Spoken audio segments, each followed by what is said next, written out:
Génesis capítulo 13, versículos del 1 al 18. Así dice el Señor. Subió pues Abram de Egipto hacia el Negev, él y su mujer, con todo lo que tenía, y con él Lot. Y Abram era riquísimo en ganado, en plata y en oro, y volvió por sus jornadas desde el Negev hacia Betel, hasta el lugar donde había estado antes su tienda, entre Betel y Ai, al lugar del altar que había hecho allí, e invocó allí Abram el nombre de Jehová.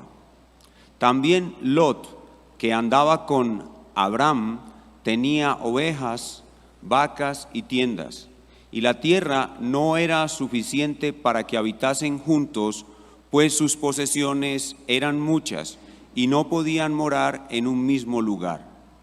Y hubo contienda entre los pastores del ganado de Abram y los pastores del ganado de Lot, y el cananeo y el fereceo habitaban entonces en la tierra.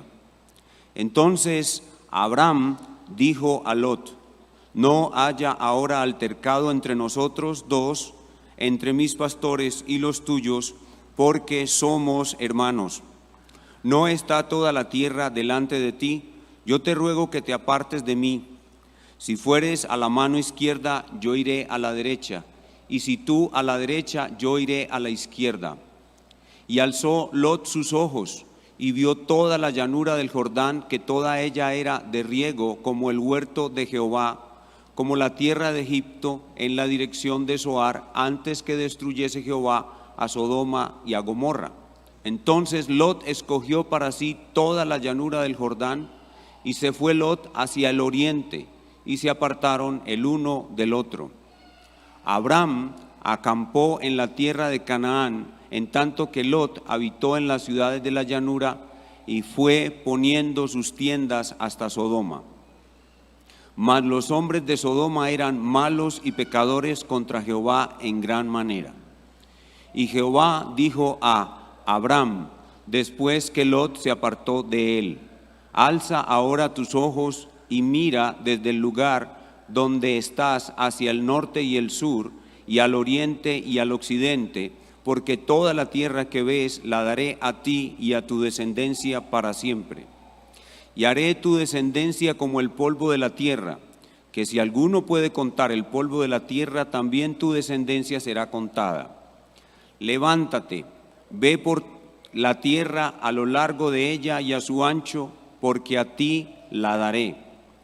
Abram, pues, removiendo su tienda, vino y moró en el encinar de Mamre, que está en Hebrón, y edificó allí altar a Jehová. El contexto de nuestro pasaje son los eventos provocados por la poca fe de Abram, que pusieron en peligro las promesas que Dios le dio. La poca fe de Abram, cuando fue probado con una hambruna, él descendió a Egipto, y allí esa poca fe lo llevó a mentir y a poner en peligro las promesas.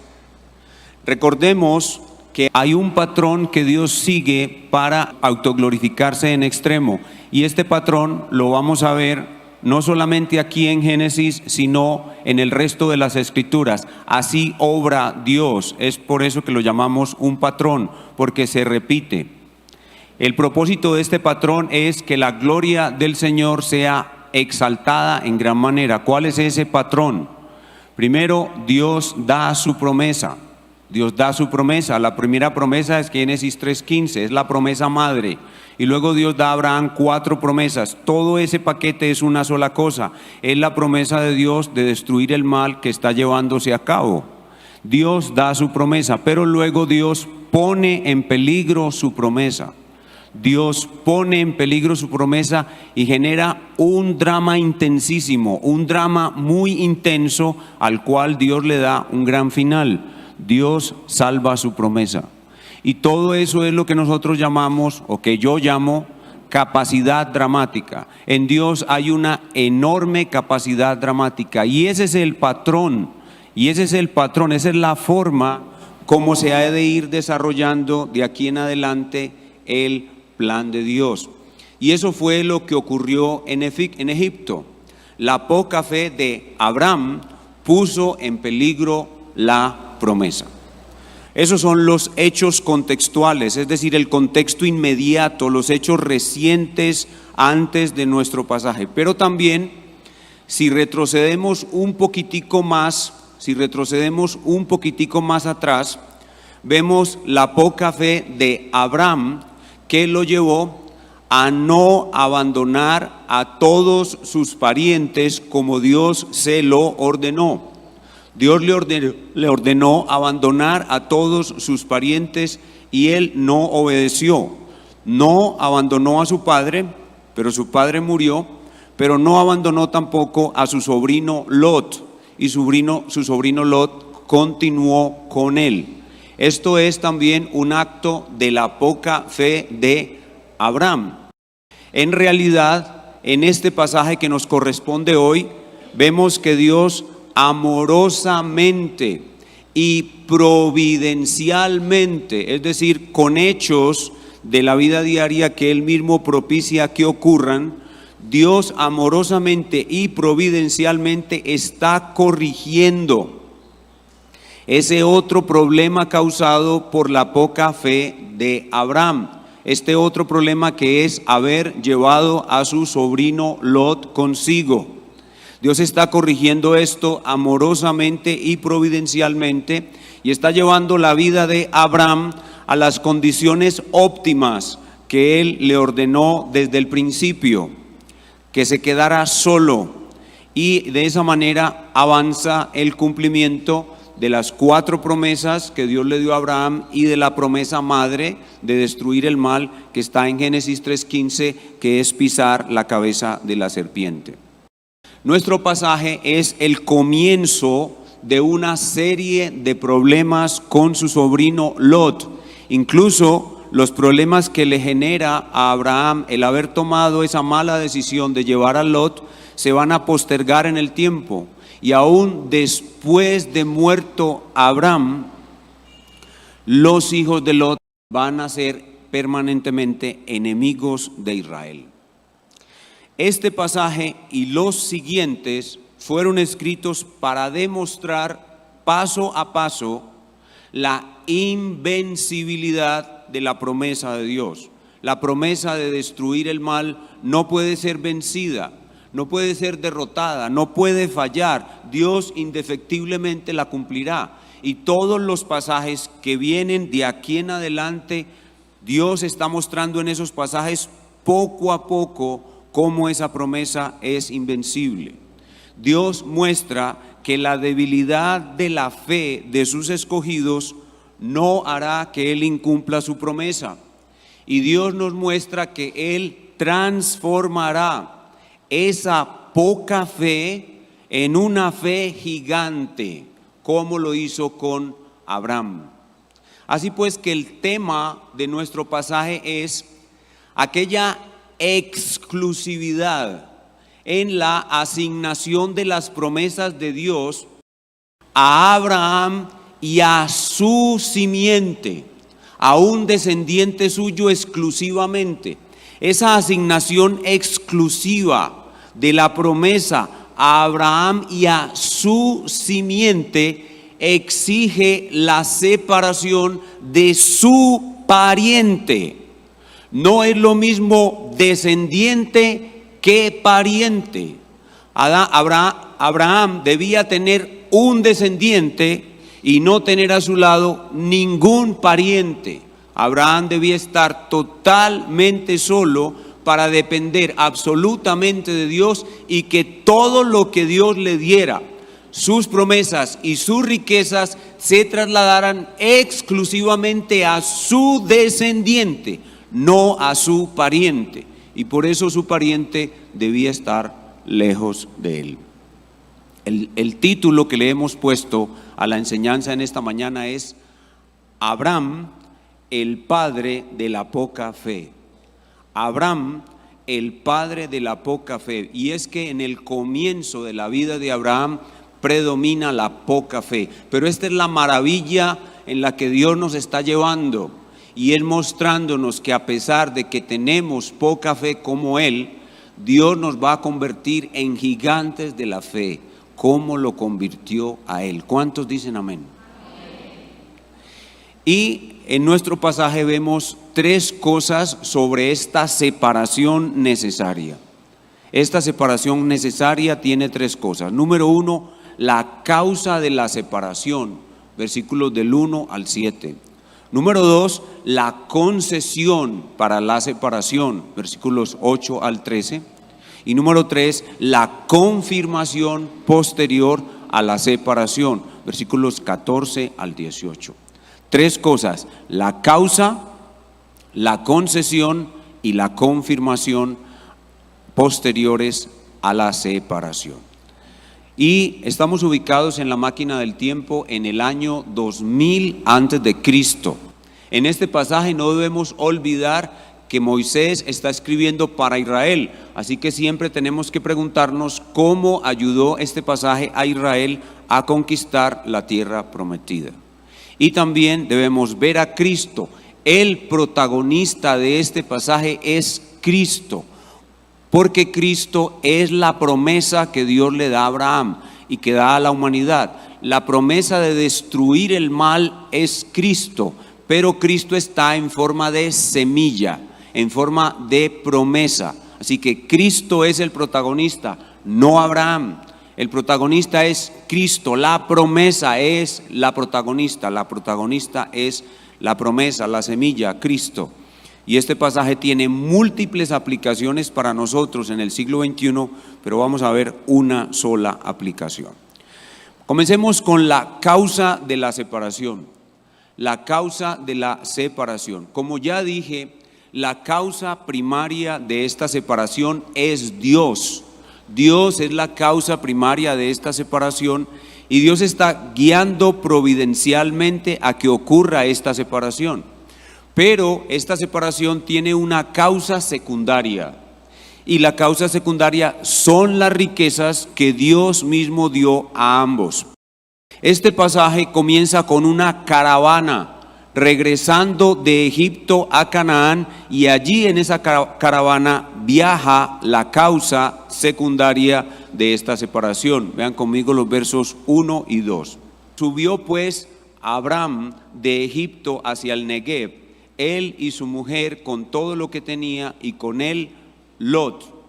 Noten aquí la causa secundaria. Y Abraham era riquísimo, muy rico, extremadamente rico en ganado, en plata y en oro. Ahí está la causa secundaria, las riquezas. Esa es la causa secundaria. Versículo 3. Y volvió por sus jornadas desde el Negev, que es al sur, hacia Betel, que está en la parte media central de Canaán, hasta el lugar donde había estado antes su tienda entre Betel y Ai. Ahora Abraham en este lugar va a adorar. Abraham llega hasta este lugar a adorar. Muy seguramente está muy arrepentido por haber mentido en Egipto y está muy agradecido porque a pesar de su poca fe y sus malas decisiones y de que puso en riesgo la promesa a su esposa, él fue perdonado y no desechado por Dios.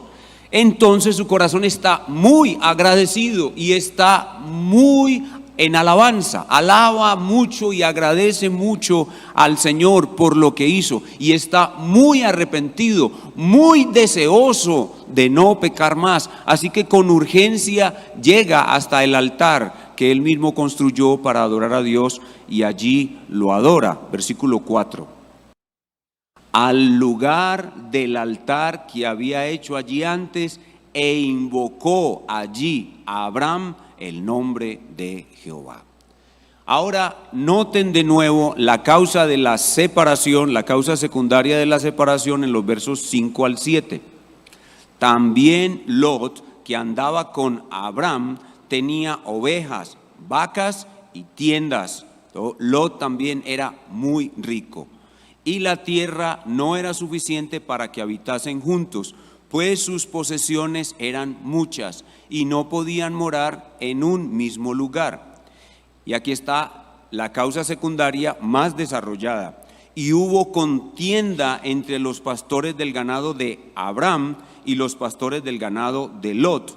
Y el cananeo y el fereceo habitaban entonces en la tierra. Dos hermanos peleando delante del cananeo y del fereceo. Esta es la causa secundaria de la separación entre Abraham y Lot.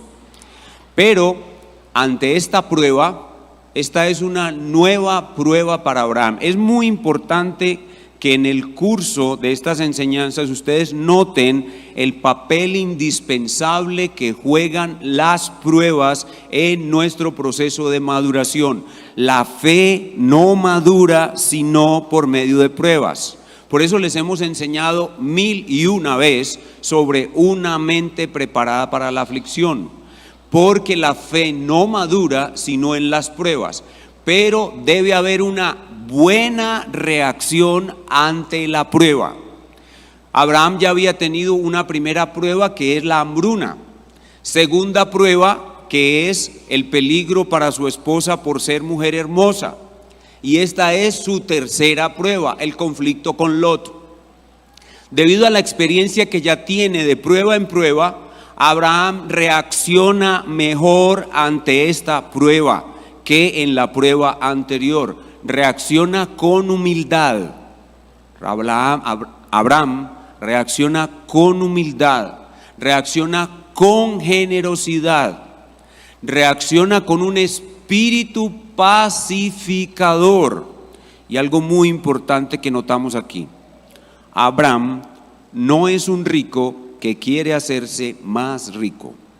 Entonces tenemos a un hombre humilde, generoso, con espíritu pacificador, desprendido de sus riquezas. Y eso nos lleva al segundo punto de nuestro bosquejo: la concesión para la separación. La concesión, lo que Abraham concede a Lot, versículos 8 y 9. Entonces Abraham dijo a Lot: no haya ahora altercado entre nosotros dos, entre mis pastores y los tuyos, porque somos hermanos y el cananeo y el fereceo nos están viendo. ¿No está toda la tierra delante de ti? Yo te ruego que te apartes de mí. Si fueres a la mano izquierda, yo iré a la derecha, y si tú a la derecha, yo iré a la izquierda. No debe haber altercado entre hermanos, y menos delante del cananeo y el fereceo. Abraham entonces deja que Lot escoja. Abraham deja que Lot escoja, renunciando a su derecho como líder de su clan. El que tiene derecho a escoger es él, Abraham, pero él renuncia humildemente, generosamente, en un espíritu pacificador, mostrando que no es un rico aferrado a las riquezas. Hermano, el problema no es tener riquezas, el problema es que las riquezas lo tengan a uno. Ese es el verdadero problema. Así que los hermanos que tienen riquezas no tienen ningún problema en realidad si las riquezas no los tienen a ellos. Abraham entonces muestra esto y deja que Lot escoja, renunciando a su derecho como líder del clan. Y ahora viene la elección de Lot. Y también vemos la mano de Dios como causa primaria en esta elección, porque Abraham debe quedar al occidente, y por tal razón, por la mano poderosa de Dios, Lot escoge el oriente. Versículo 10. Y alzó Lot sus ojos, y esta expresión, esta frase es importante. Alzó Lot sus ojos. Lot es un creyente verdadero que no ha renunciado al mundo. Lot es un creyente verdadero que no ha hecho morir el mundo en su corazón. Y los deseos de los ojos lo dominan. Dice, y alzó Lot sus ojos y vio toda la llanura del Jordán, que toda ella era de riego, plata, el signo pesos ahí mismo en los ojos de Lot, como la tierra de Egipto en la dirección de Zoar, antes que destruyese Jehová a Sodoma y a Gomorra. Entonces Lot escogió para sí toda la llanura del Jordán y se fue Lot hacia el oriente. ¿A dónde debía quedar Abraham según la promesa de Dios? Abraham debía quedar al occidente. Por la mano poderosa de Dios, Lot escogió el oriente. Y se fue Lot hacia el oriente y se apartaron el uno del otro. Abraham acampó en la tierra de Canaán. Abraham siguió siendo un nómada.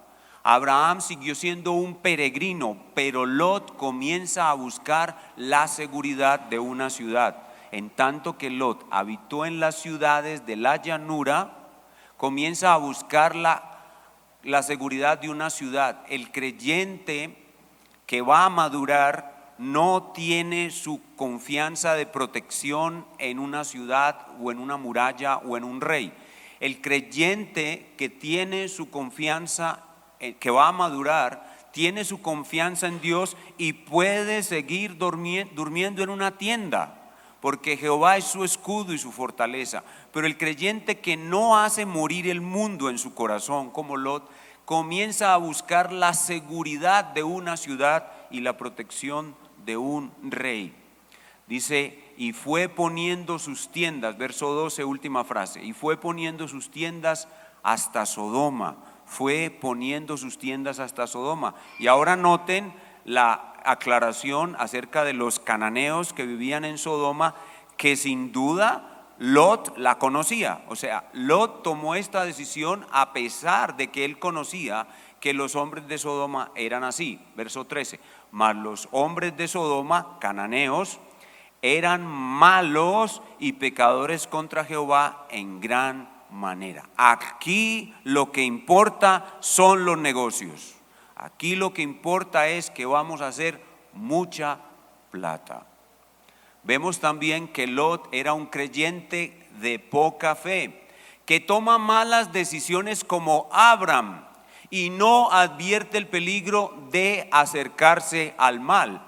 Ambos, Abraham y Lot, son en este punto creyentes de poca fe, pero Abraham es un creyente de poca fe que va a madurar. Lot no va a madurar porque no destruye la mundanalidad que hay en su corazón, sino que convive con ella el resto de su vida, y por eso va a perderlo todo y va a tener grandes pérdidas en el reino de Dios, aunque al final será salvo.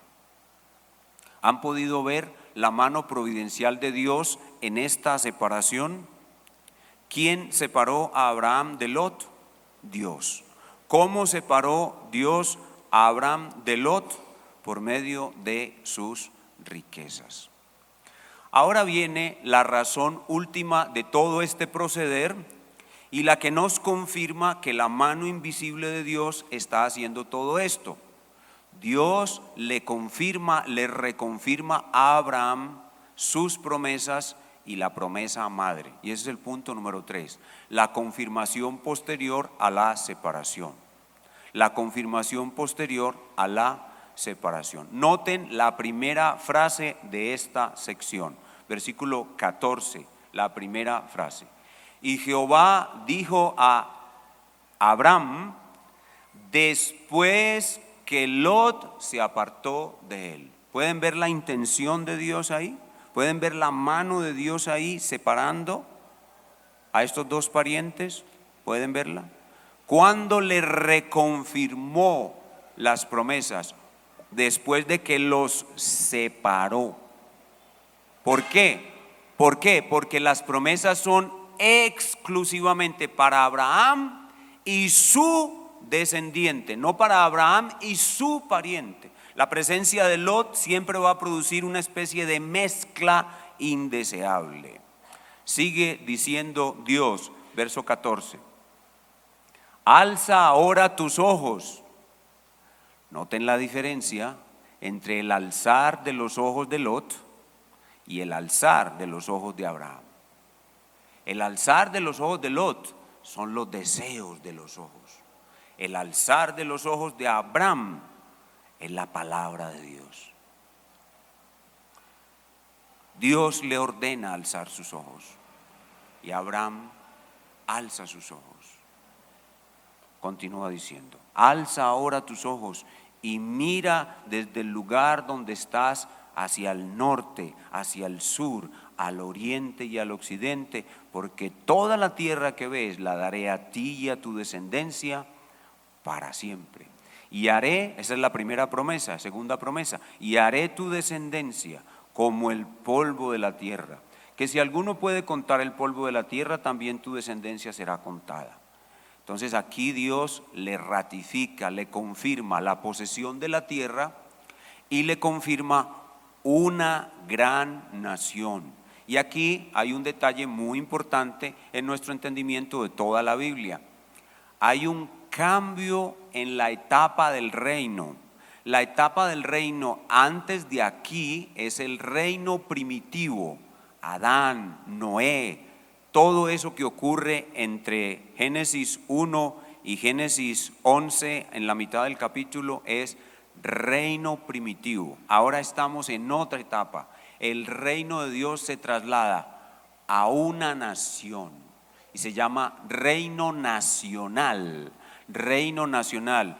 Y ese reino va a tener un lugar dado por Dios, que es Canaán, un pueblo para adorar a Dios, para ser súbditos de Dios, que es la descendencia de Abraham, y un rey elegido por Dios para gobernar ese pueblo en ese lugar. Y ese es el reino nacional de Dios. Ese rey más adelante veremos será David. Pero entonces aquí estamos en otra etapa que va desde Génesis 11, la mitad del capítulo, hasta Gálatas, hasta Malaquías capítulo 4. Ese es el reino nacional. Y después el reino de Dios que está en esa nación es sacado de esa nación y trasladado a los corazones de todos los que creen en Cristo. Y ahora se llama reino espiritual. Reino primitivo, Adán, Noé. Reino nacional, Abraham, la nación de Israel. Reino espiritual, la iglesia. Cristo es rey en nuestros corazones. Y luego vendrá el reino eterno cuando Jesucristo regrese y complete su dominio sobre todo, y estaremos eternamente con Él. Pueden ver las etapas del reino de Dios en la Biblia. Por eso cuando el Señor Jesús viene predicando, dice: arrepentidos. ¿Por qué? Porque el reino de los cielos se ha acercado. El reino nacional es dejado a un lado, es quitado de la nación de Israel y pasa ahora a ser un reino espiritual que es transnacional y multiétnico. La nación de Israel es una sola raza, una sola nación, el reino nacional. Luego viene un reino que es transnacional, espiritual y multiétnico. Así es la forma como evoluciona el reino de Dios. Entonces Dios aquí le confirma a Abraham esas promesas. Versículos 17 y 18. Levántate, ve por la tierra a lo largo de ella y a su ancho, porque a ti la daré. Abraham pues, removiendo su tienda, vino y moró en el encinar de Mamre, que está en Hebrón, y edificó allí altar a Jehová. Por medio de un tour, Abraham inicia un tour nómada y peregrino, y por medio de ese tour, Abraham recorre toda la tierra de norte a sur, de oriente a occidente, como señal de que esa tierra será poseída sin lugar a dudas por la descendencia de Abraham, a quien Dios la prometió. Y por medio de ese tour, Dios confirma en el corazón de Abraham sus promesas y fortalece su fe. Recuerden que Dios aquí no solamente está mostrando la invencibilidad de su promesa, sino también está continuando el proceso transformador de Abraham, transformándolo de un hombre de poca fe en un gigante en la fe. Esos dos elementos siempre deben estar presentes en todo el recorrido que vamos haciendo de aquí en adelante. Y al ver a Abraham haciendo este tour nómada y peregrino por toda la tierra de Canaán, nos podemos preguntar cómo ayuda este pasaje a Israel, el auditorio, la audiencia original de Moisés, a conquistar la tierra prometida, y la respuesta es muy obvia. Cuando los israelitas escuchan esta porción del relato de Moisés y escuchan que Abraham recorrió la tierra por orden de Dios como confirmación de que su descendencia la poseería, y Abraham la recorrió de norte a sur y de oriente a occidente, los israelitas, oyentes originales de Moisés, dirían: claro, por eso esta es nuestra tierra, vamos a pelear por ella, y como Dios nos la dio en nuestro padre Abraham, es seguro que venceremos. Así que ellos sabían que la guerra por Canaán era una guerra santa y que Dios estaba con ellos, no había posibilidad de que ellos fueran derrotados. Ahora vamos a preguntarnos cómo vemos a Cristo en este pasaje, y ya lo hemos dicho, y en la clase anterior lo dijimos. Cristo está en la promesa. La promesa de pisar la cabeza de la serpiente es la promesa madre, la promesa de destruir el mal. Dios avanza y desarrolla esa promesa madre con 4 promesas adicionales que Dios da a Abraham: de darle la tierra, darle una nación grande, ser de bendición, él tener una bendición especial personal y ser de bendición para todas las naciones de la tierra. Esas 4 promesas fueron dadas a Abraham y a Cristo. Esas 4 promesas fueron dadas a Abraham y a Cristo. Así que Cristo continúa siendo siempre, todo el tiempo de que estemos tratando con Abraham, el protagonista, porque esas promesas fueron dadas a él, como enseña claramente Gálatas 3:16. Ahora bien, a Abraham fueron hechas las promesas y a su simiente. No dice y a las simientes, como si hablase de muchos, sino como de uno, y a tu simiente, la cual es Cristo. Así que Cristo es el protagonista permanentemente de la historia de Abraham. Cristo es el protagonista permanentemente de la historia de Abraham, porque las promesas que fueron dadas a Abraham fueron dadas a Cristo. Cristo es la simiente de Abraham en singular. Y aquí Pablo estaba pensando sin duda alguna en Isaac. Isaac es la única verdadera simiente de Abraham, a pesar de que Abraham tuvo otros hijos. El único hijo que nació de una promesa y por medio de un milagro fue Isaac. Así que pensando en Isaac, el cual a su vez representa a Cristo, Pablo concluye que todas estas promesas fueron hechas a Abraham y a su simiente, mostrándonos también que Cristo es el verdadero Abraham, porque ¿a quién se le prometió realmente tener o poseer toda la tierra como el lugar de su reino? ¿A quién se le prometió tener una nación enorme como las estrellas del cielo?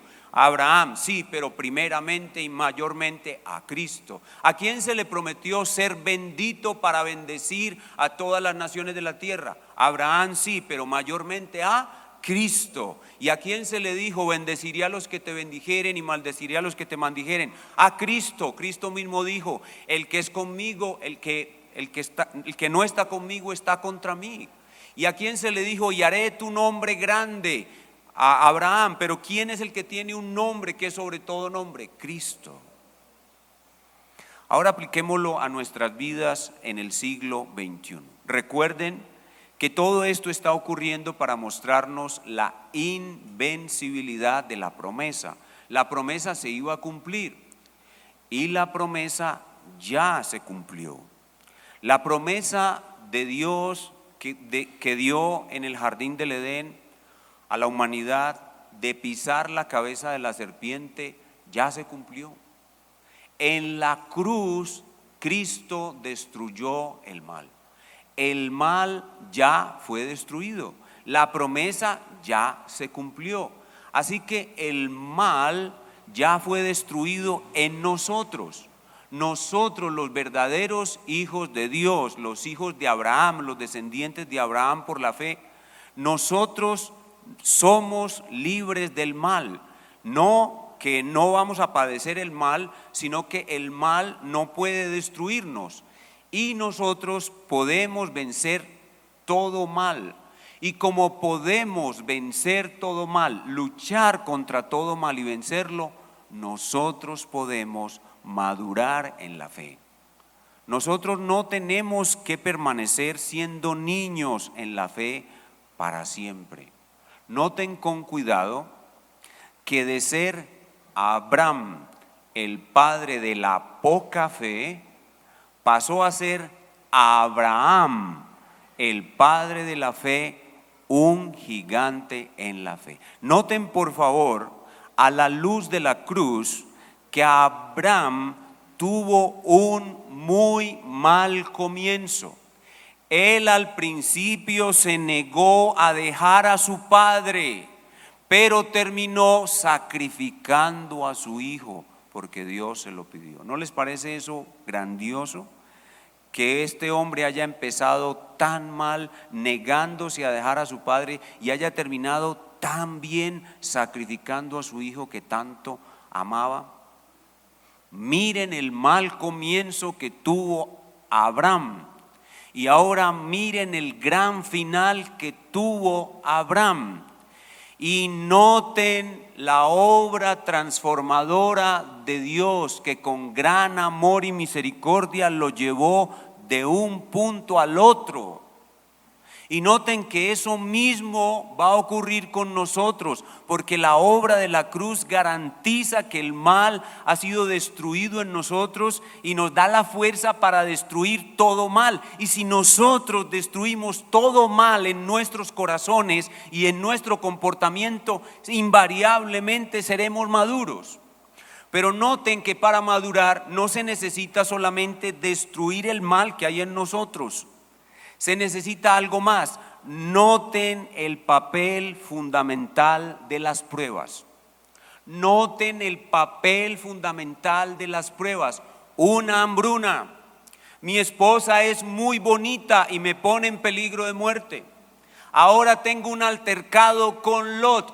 Van 3 grandes pruebas. En algunas reacciona mal, en otras reacciona bien, pero ahí va Abraham, el padre de la poca fe, en camino de convertirse en Abraham, el padre de la fe, un gigante en la fe. Ahí va él y junto a él vamos todos nosotros.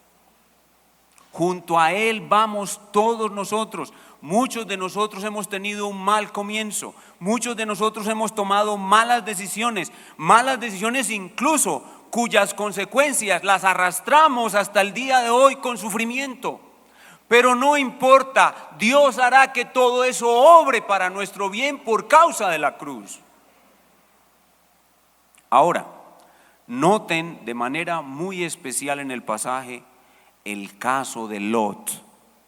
Se nos introduce a este personaje. Lot es un creyente verdadero que nunca llegó a madurar.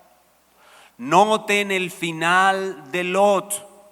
Lot sufrió la pérdida de todo lo que tenía. Se cumplió en él las palabras del Señor. El Señor Jesús dijo: el que intente salvar su vida, la perderá. Lot intentó salvar su vida, es decir, no quiso ser violento contra él mismo. Para madurar hay que ser violento contra uno mismo. Dios le dice: debes perderlo todo, pero su corazón dice: no, antes quiero aumentar lo que tengo. Mátelo. Mátelo. Pastor, ¿cómo hago eso? Si a mí mis impulsos y mis pasiones me pueden. Mentiras. Sus impulsos y sus pasiones no le pueden. La cruz le ha dado a usted poder para destruir sus pasiones y sus impulsos. ¿Cómo lo hago, pastor? ore como la viuda ante el juez injusto todos los días de su vida. El Señor Jesús dice: pedid y se os dará. La madurez se consigue solo en oración. La oración juega un papel vital en nuestra madurez, porque yo no quiero renunciar al mundo como Lot. No quiero hacerlo, pero si yo oro y suplico al Señor que me dé el querer hacerlo, el Señor me da a hacerlo.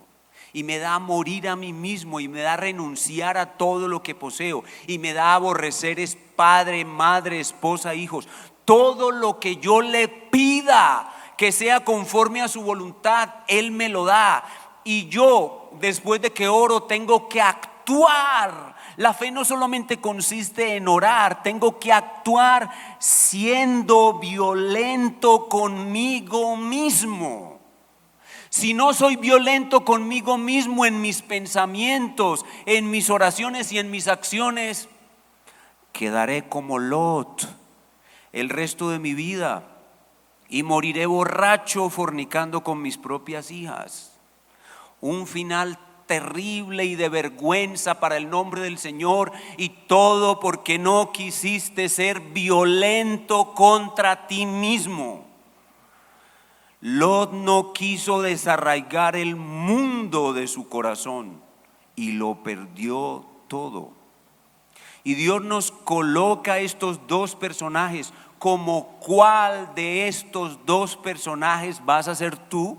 ¿Serás tú como el creyente de poca fe que va a madurar, que va a tomar la gran decisión del corazón de ser violento consigo mismo? ¿O va a ser el bacán de Lot? Lot es un bacán.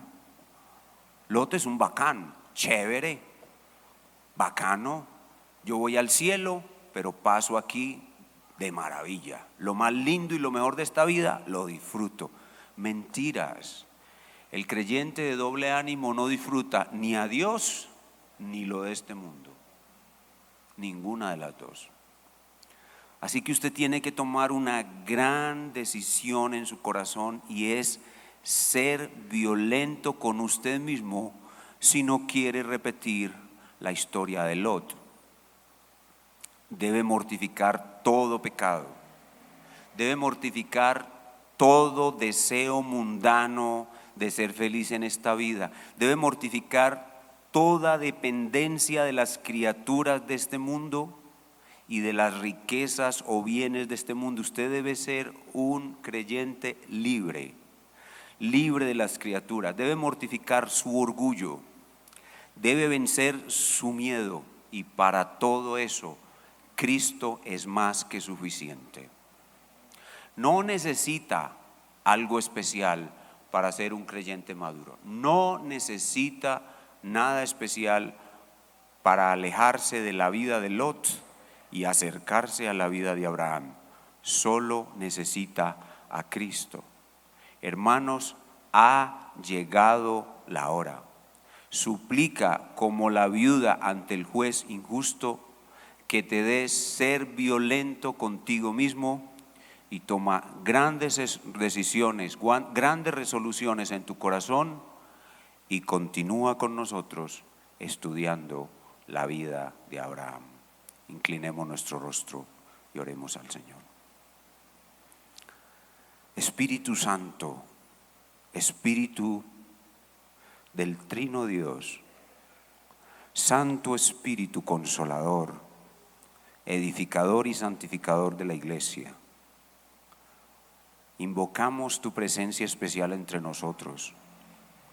Te pedimos que completes la obra que comenzaste en nuestras vidas, que nos ayudes a ser violentos con nosotros mismos, aborrecer y vencer todo pecado, aborrecer y vencer el mundo, aborrecer y vencer todo orgullo, aborrecer y vencer todo miedo, y alcanzar la madurez. Te damos muchas gracias por esa promesa ya cumplida. Hoy vemos la infalibilidad de esa gran promesa. Te damos gracias por esa transformación amorosa que tú realizas en el creyente, tal como lo hiciste con Abraham. Y te rogamos que nos permitas alejarnos de Lot, el niño que nunca madura. Ayúdanos, Espíritu Santo, no nos dejes traer vergüenza al nombre de nuestro gran Salvador. Llévanos a morir siendo creyentes maduros, trayendo una gran gloria al nombre de nuestro Dios, si es posible, como Abraham, haciendo hazañas de la fe, hazañas de obediencia, porque sabemos que vendrán grandes pruebas y en esas grandes pruebas nosotros podemos demostrar que podemos, como Abraham, tener una fe gigante y realizar hazañas de obediencia, no por nosotros, sino por Cristo que habita en nosotros, no por nuestra fuerza, sino por la fuerza de tu Espíritu, no para nuestra gloria, sino para la gloria de aquel que nos amó y entregó su vida por nosotros. Te damos muchas gracias en el nombre de Cristo. Amén.